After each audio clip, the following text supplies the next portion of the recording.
vamos a ver nuevos ejemplos de simulación de automatismos eléctricos cableados que pueden ser interesantes. En el vídeo anterior finalizamos con un esquema de inversión de sentido de giro de un motor con arranque directo, y vamos a ver ahora pues nuevos ejemplos con los que podemos practicar un poco la simulación de este tipo de automatismos.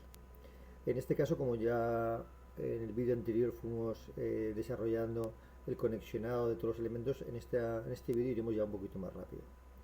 Vamos a ver una posibilidad que tiene el Cadesimu, es que podemos incluir un usillo.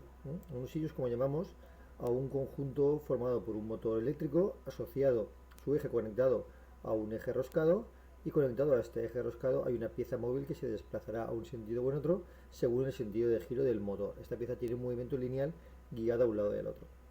Este elemento vemos que podemos elegir su posición inicial. Yo la tengo elegida, que mi posición inicial se encuentra en el centro.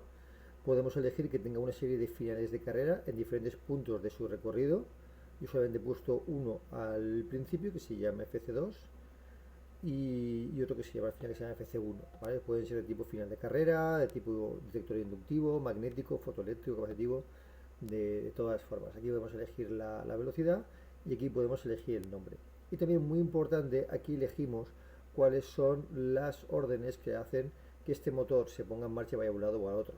Yo he elegido que sea KM1 y KM2 para que sea igual que los contactores que accionan el motor, de forma que estemos simulando aquí que este es el conexionado del motor que está montado aquí de esta manera. ¿Dónde se encuentra este elemento? Pues muy sencillo, en el mismo sitio se encuentran los motores. Aquí en los motores tenemos esta opción de actuador lineal eléctrico, que es el que yo he elegido ahora. ¿vale? Estos finales de carrera FC1 y FC2 tenemos que incluirlos en el circuito de mando, ya que es ahí donde funcionarán, si no, no tiene ningún sentido aquí. ¿Para qué pueden servir estos finales de carrera? Pues el principal objetivo es para detener el movimiento de avance en un sentido o en otro. Si un motor conectado a un usillo, como en este caso, activáramos el motor y desplazar el objeto móvil hasta el final del recorrido, y al llegar al final el motor no se parara, provocaría el fallo térmico del motor. Podría incluso provocar el daño del motor irreversiblemente, ya que el motor va a desarrollar tanta fuerza como él pueda desarrollar hasta que consiga vencer el obstáculo que tiene al final. Entonces es importantísimo, cuando se produce un movimiento en el cual el motor se va a encontrar con un tope, que pongamos un final de carrera que detenga ese movimiento para evitar posibles fallos. Por lo tanto, estos finales de carrera van a tener la función de detener los movimientos a un lado y a otro. En el caso, para detener el funcionamiento de un motor, tenemos que desconectar sus contactores. Por lo tanto, los finales de carrera tienen que ser contactos cerrados, ya que sirven para apagar. Para apagar el funcionamiento de KM1 emplearemos el final de carrera FC1 como contacto cerrado. ¿vale? Y para apagar el funcionamiento de KM2 emplearemos FC2 como contacto cerrado. Funciona, como veis, como unas seguridades, funcionando muy similar a las seguridades que pusimos frente a la inversión de giro. ¿vale? Bien, pues si simulamos esto y damos tensión a los fusibles y accionamos la parte de mando, ahora mismo vemos que no hay ninguno de los finales de carrera accionados, ya que se encuentra el usillo se encuentra en el centro. Cuando lleguemos a uno de los extremos, pues el que se accione deberá accionarse y cortará la limitación del contacto correspondiente. Voy a accionar este sentido de giro, motor giraría a sentido horario, avanza el usillo hasta aquí, y este final de carrera, que es FC1, ha cortado aquí. Hemos visto como el motor se ha parado. Si no hubiéramos puesto este elemento de aquí, el motor al llegar aquí seguiría girando, haciendo fuerza. Como no podría girar, aumentaría cada vez más la potencia que genera hasta que el relé térmico detectara sobrecarga y lo detuviera, o en el mejor de los casos, o hasta que él se quemara, si el motor térmico actúa demasiado tarde. Vemos que ahora mismo no podemos accionar este contactor, el KM1, porque el FC1, el contacto cerrado, como está ahora mismo abierto, nos tiene desconectada esta parte del circuito. Lo que podemos hacer es activar el sentido de giro contrario. Le damos a S2, el motor gira en sentido antihorario y provocamos el movimiento del usillo en dirección contraria. Ahora este final de carrera deberá detener este motor cuando llegue aquí. Detiene el motor apagando KM2. Aparte de lo que es la detención por los finales de carrera, siempre podemos parar con un pulsador de paro, y además podemos parar sin caso de que haya un fallo térmico. El térmico detiene los dos contactores con los cuales apaga el motor y enciende el piloto de emergencia. Con el motor frío y el rearmado del relé térmico podemos volver a poner en marcha los contactores, consiguiendo el movimiento del usillo tanto en un sentido como en otro. Una batalla muy interesante que conviene realizar para practicar. ¿Vale? Pues vamos a esperar a que se detenga esto cuando toque FC2 y vemos. En este caso se trata de un control de un usillo de una manera muy rudimentaria. Podemos elegir hacia dónde se mueve, podemos pararlo en cualquier parte de su recorrido, pero no podemos hacer nada más. Sería muy interesante, por ejemplo, ver cómo hacer una secuencia de movimientos, empezar en uno de los dos lados y conseguir que al accionar el pulsador de marcha, pues avanzar en un sentido, se detuviera al final con el final de carrera, y este el final de carrera, a la vez que detiene este movimiento, accionar el movimiento contrario para volver a posición de inicio. Incluso podríamos aumentarlo pues con un temporizador y encontrar un tiempo que está detenido en alguno de los dos lados. Vamos a ver cómo he hecho yo nuestros ejemplos. Aquí tendríamos el mismo elemento en el cual he puesto un pulsador de marcha. Luego además he incluido una seta emergente, que es importante esto por motivos de seguridad, con el fin de detener rápidamente el movimiento a lo largo de cualquier punto de la secuencia. En este caso ya he mantenido la nomenclatura de las órdenes de accionamiento, he colocado posición inicial a la izquierda, mantengo la nomenclatura de los finales de carrera y mantengo que los elementos de control son finales de carrera. ¿Vale? Ahora la idea es que al accionar el pulsador de marcha, accionaremos, vamos a que el pulsador de marcha, S1 accionará KM1, con lo cual esto avanzará. Cuando llegue aquí el final de carrera, que se llama de este lado, que se llama FC2, apagará tendremos en marcha KM1 cuando llega aquí. El final de carrera este aquí se llama FC1, detendrá KM1 con el control cerrado, pero aparte FC1 tiene un contacto abierto con el que pone en marcha KM2 una vez que KM1 ya se ha apagado. Hace doble función. Apaga KM1 y instantes después acciona KM2. KM2 iniciará el movimiento de retorno que finalizará con FC2. ¿Vale? Lo único que he tenido que hacer ha sido cambiar este pulsador de marcha que antes era S2, lo he cambiado por un abierto del final de carrera FC1 para conseguir esa secuencia. Y el efecto de emergencia lo he colocado aquí.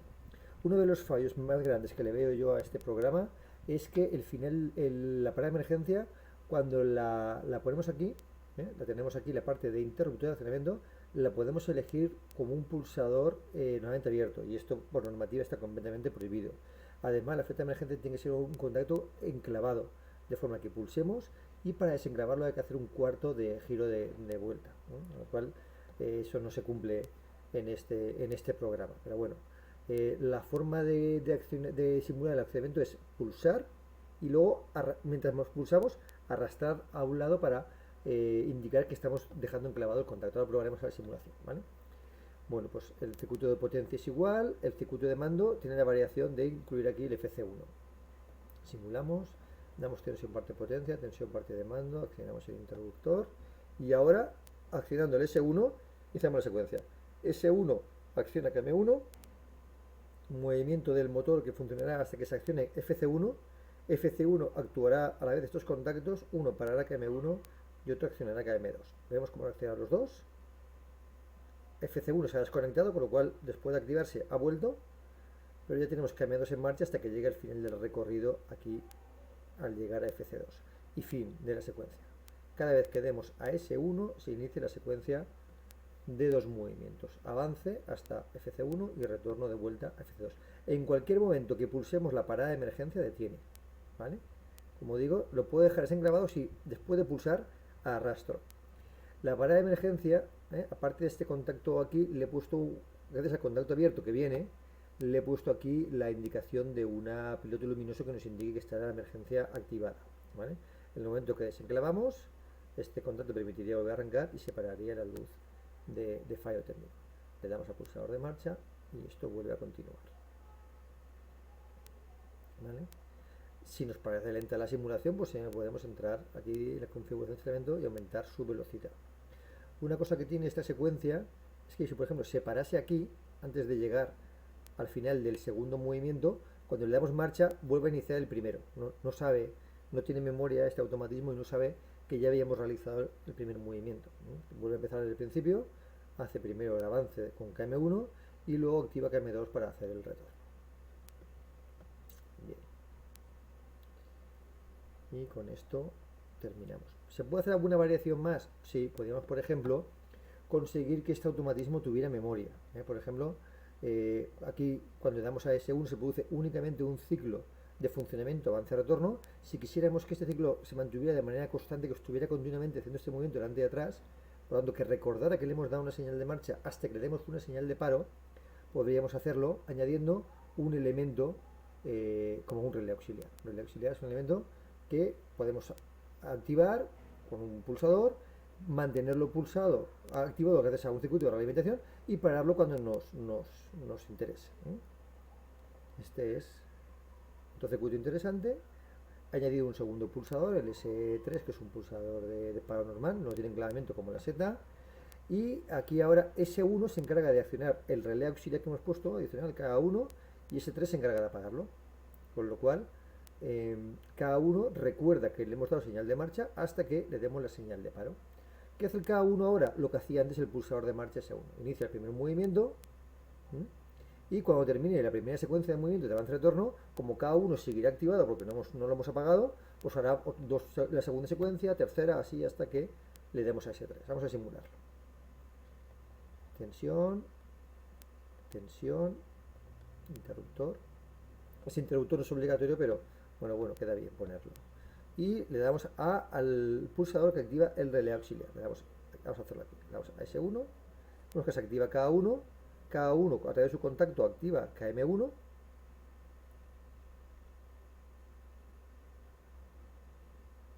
Cuando lleguemos al final tocará FC1, que ya sabemos lo que hace, apaga KM1 y activa KM2. Vemos como K1 sigue aquí activado, pero gracias a este contacto que nos desconecta el circuito de KM1, KM1 no se puede activar. No se puede activar hasta que se apague KM2. Ahora tenemos KM2 activado. Cuando se apague, el K1 vuelve a activar KM1. Estamos en la segunda secuencia de avance y retorno. Y así podemos estar eternamente. Cuando llegue aquí al final, activará KM2. ¿Vale? Y esto volverá a ejecutarse una y otra vez hasta que apaguemos. Si yo ahora apago aquí con el S3, no detengo el movimiento, simplemente apago K1, con lo que ya no se vuelve a iniciar la secuencia. Hasta aquí ya llega. ¿Vale? Vamos a parar. Vamos a ver la de veces que podría estar esto ejecutándose. Vamos a dar un poco más de velocidad para que veamos cómo funciona. Vamos aquí. Ahora, ¿vale? Le damos aquí S1. Vemos cómo realiza la primera secuencia, ida y vuelta.